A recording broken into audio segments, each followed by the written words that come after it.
మీకు PCOS, PCOD సమస్య ఉందా? హార్మోనల్ ఇంబ్యాలెన్స్ తోని బాధపడుతున్నారా? ప్రెగ్నెన్సీ రావడం లేదని ఇబ్బంది పడుతున్నారా? అయితే ఈ పాడ్కాస్ట్ మీకోసమే. వెజైనల్ వాష్ వాడటం మంచిదా కాదా? కేఎఫ్సి ప్రాసెస్డ్ ఫుడ్స్ వల్ల ఫర్టిలిటీ పైన ఏమన్నా ఎఫెక్ట్ పడుతుందా? ఫుడ్ ప్రోడక్ట్స్ పైన లేబుల్స్ చదవడం ఎందుకు ఇంపార్టెంట్? ఉమెన్ హెల్త్ గురించి డీటెయిల్గా ఎక్స్ప్లెయిన్ చేయడానికి high risk pregnancy expert and gynaecologist doctor Maitri Sharan గారు మనతో పాటు ఉన్నారు. మీ డౌట్స్ అన్ని క్లియర్ కావాలంటే ఈ పాడ్కాస్ట్ని ఎండ్ వరకు చూడండి. Don't miss it.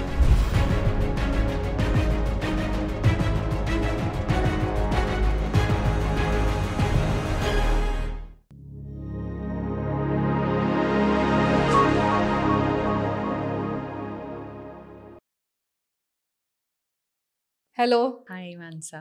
High risk pregnancy అంటే ఏంటి? మీరు జనరల్గా దాని ఎక్స్పర్ట్ కూడా కదా, మీకు ఎలాంటి కేసెస్ వస్తాయి? సో బేసిక్గా హై రిస్క్ ప్రెగ్నెన్సీ అంటే the complications that may cause to the baby or the mother అనమాట. అంటే లైక్ డయాబెటీస్ కావచ్చు ఇన్ ప్రెగ్నెన్సీ, హైపర్ టెన్షన్ కావచ్చు, లేకపోతే ఫీటస్కి రిలేటెడ్ కాంప్లికేషన్స్ కావచ్చు, ఐయుజిఆర్, ఎనీమియా, ఇలాంటివన్నీ వాటిని హై రిస్క్ ప్రెగ్నెన్సీస్ అంటాం. సో యాక్చువల్లీ స్పీకింగ్ ఈ రోజుల్లో because increase of the maternal age కావచ్చు, ఇన్ఫర్టిలిటీ రేట్ పెరగడం వల్ల, ఐవీఎఫ్ ప్రెగ్నెన్సీస్ ఎక్కువ అవడం వల్ల, this all are comes under high risk pregnancies అనమాట. సో కాంప్లికేషన్స్ అనేవి మదర్కి ప్రెగ్నెన్సీలో ఎక్కువ ఉండడం వల్ల, so the high risk pregnancies అనేవి ఈ రోజుల్లో చాలా ఎక్కువగా ఉన్నాయి. సో ఆల్మోస్ట్ నాకు ఒక 30 పేషెంట్స్ 40 పేషెంట్స్ ఉన్నారు next about to deliver in 2 months 3 months అనుకుంటే దాంట్లో 90% హై రిస్కే ఉంటారు. ఓకే, సో ఎలాంటివి చూస్తాము అంటే చాలా డిఫికల్ట్ కేసెస్ ఉంటాయి. లైక్ ఎగ్జాంపుల్, ఒక పేషెంట్ వస్తారు ఐవీఎఫ్ ప్రెగ్నెన్సీతో, ట్విన్స్తో వచ్చారు. ట్విన్స్తో మళ్ళీ ఆ ట్విన్స్లో సివియర్ ఐయుజిఆర్ ఉంటుంది. సో అది మళ్ళీ ఎప్పుడు డెసిషన్ మేకింగ్ తీసుకోవాలి, ఎప్పుడు డెలివరీ చేయాలి, ఎప్పుడు బేబీని సేఫ్గా ఉంచాలి, బేబీని అంటే we have to give proper trust to the mother also, right? మనం ఎలా హ్యాండిల్ చేయాలి, ఎప్పుడు తీయాలి, ఎప్పుడు సిజేరియన్ ఆర్ నార్మల్, ఎప్పుడు ప్లాన్, ఇవన్నీ అనమాట చాలా ఎక్స్పర్ట్గా ఆలోచించాలి. Because here we are dealing with the not only mother and also the baby, and these are very important అనమాట. సో మనం ఆల్మోస్ట్ రోజు మీరు ఎన్ని చూస్తారు అంటే రోజు అలాంటి కేసెస్ ఎక్కువ ఉంటాయి. Very rarely we see when simple normal pregnancy అనమాట. అయితే మీరు అన్నారు కదా, జనరల్గా ఈ మధ్య బాగా ట్రెండ్ అయిపోయింది ఒక 10 years నుంచి. పంతులు గారిని ముహూర్తం అడగడము, అడిగి తర్వాత వచ్చి లేదు మాకు ఈ డేట్, ఈ టైం, పర్టికులర్ టైం అనేసి, అట్లాంటి వాళ్ళకి మీరు ఏం సజెస్ట్ చేస్తారు? ఎందుకంటే కొన్నిసార్లు వి డజంట్ నో, అన్నీ మన చేతిలో ఉండయి. ఉన్నప్పుడు ఫైన్, ఏదైనా పర్లేదు, లేనప్పుడు కూడా నేను చాలాసార్లు చూసిన, నేను నా ప్రెగ్నెన్సీలో కూడా లైక్ పేషెంట్స్ డాక్టర్ మీద ప్రెషరైజ్ చేయడము. How do you feel? Yes, చాలాసార్లు ఇది అవుతూ ఉంటుంది. We try to counsel. First ఏంటి అంటే ఐ కీప్ టెల్లింగ్ దెమ్, అరే టైం కాదు, ఫస్ట్ మదర్ ఇంపార్టెంట్ అని అంట. కొన్ని సిచ్యువేషన్స్లో పేషెంట్స్కి అర్థమవుతుంది. అంటే లైక్ వాళ్ళు టైం పెట్టుకొని ఈ టైంకి డెలివరీ అవ్వాలంటే I encourage from the starting, like లేదు నార్మల్ డెలివరీకి ఛాన్స్ ఉందంటే I don't accept the timings. Normal డెలివరీకి టైం ఉంది, వాళ్ళని ఫస్ట్ నుంచి ప్రిపేర్ చేశాక, లేదు సెక్షన్ ఎంత దాకా ఎందుకు. నిన్న ఒక patient, she is also doctor. Okay, so I said like తనకి సర్వైకల్ స్టిచ్ ఉంది, I said we will remove it and will plan for the normal అన్నాను.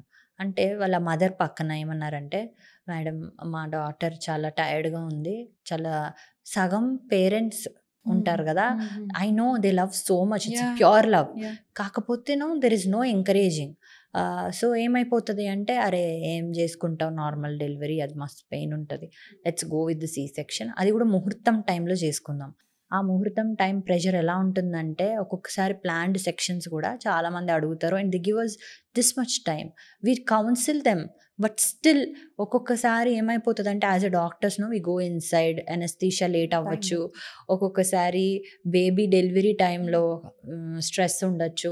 So some times it will be more pressure, అరే మనం ఆ టైంకి delivery చేయకపోతే వాళ్ళు hurt అవుతారు కదా అని. But you know we keep counselling them, ఇది ఇంపార్టెంట్ కాదు, ఎందుకంటే God already decided it has to come any time, and ఆ 1 minute 1 second కూడా మీరు అలా క్యాలిక్యులేట్ చేయకండి చెప్తాము, because we we want to reduce the cesarean rate. So one of the factor is auspicious time అనేది. But still people should understand ఇంకా next జనరేషన్లో కూడా ఇవి ఇంపార్టెంటా అని అంటే not at the level of stopping the normal and రిస్క్ని overcome చేసేవైతే డెఫినెట్లీ కాదు. Pregnancy and bleeding in pregnancy దాన్ని ఎట్లా ఎక్స్ప్లెయిన్ చేస్తారు? చాలామంది భయపడిపోతూ ఉంటారు ప్రెగ్నెంట్లు ఉన్నప్పుడు బ్లీడింగ్ అవుతూ ఉంటే, అదేందో తెలియక. సో ప్రెగ్నెన్సీలో ఇనీషియల్ పీరియడ్లో చాలామంది బ్లీడింగ్ ప్రాబ్లమ్తో ఉంటారు. పోస్ట్ అంటే సెకండ్ ట్రైమిస్టర్, థర్డ్ ట్రైమిస్టర్ అంటే 8th month 9th month అనేది చాలా రేర్గా చూస్తాం. ఫస్ట్ ప్రెగ్నెంట్ అవ్వగానే చాలామందికి స్పాటింగ్, బ్లీడింగ్ ఇలాంటివి చూస్తూ ఉంటాం. సో ఫస్ట్ ఏంటంటే most of the time it is implantation bleeding అంటాం. అంటే వెరీ నార్మల్.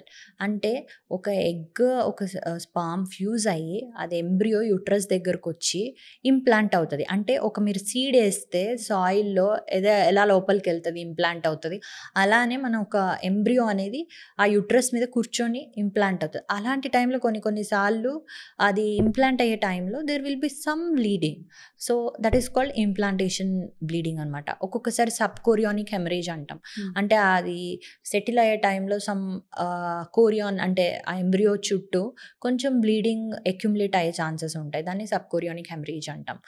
ఒక్కొక్కసారి ఏంటి అంటే థ్రెటెండ్ మిస్క్యారేజెస్ అంటాం. అంటే లైక్ మిస్క్యారేజ్ లాగా మనని భయపెడుతుంది, బట్ ఆస్ అనేది క్లోజ్ ఉంటుంది. అంటే once you come to the hospital we say that it is a threatened miscarriage, it's not actual miscarriage అంటాం. కొన్నిసార్లు హార్మోనల్స్ ఇంబ్యాలెన్స్ వల్ల, అంటే లైక్ ప్రొజెస్ట్రాన్ ఎప్పుడైనా తగ్గినప్పుడు, ప్రొజెస్ట్రాన్ అనేది ఈక్వల్గా ఉండాలి, తగ్గినప్పుడు కూడా ఒక్కొక్కసారి we see spotting and bleeding. So when we rule out the pregnancies in the uterus and have all these problems we will sort it out. కానీ రూల్ అవ్వకముందు అంటే యూపీటీ పాజిటివ్ వచ్చింది, ఇంకా స్కాన్ చేయడానికి టైం ఉంది, ఈ లోపల మీకు బ్లీడింగ్ వచ్చిందైతే ఖచ్చితంగా హాస్పిటల్కి వెళ్ళాలి. Because we first have to rule out whether it is normal uterine pregnancy or ectopic pregnancy. ఎందుకంటే ఎక్టోపిక్ ప్రెగ్నెన్సీ అంత లైట్గా తీసుకోవడానికి ఉండదు.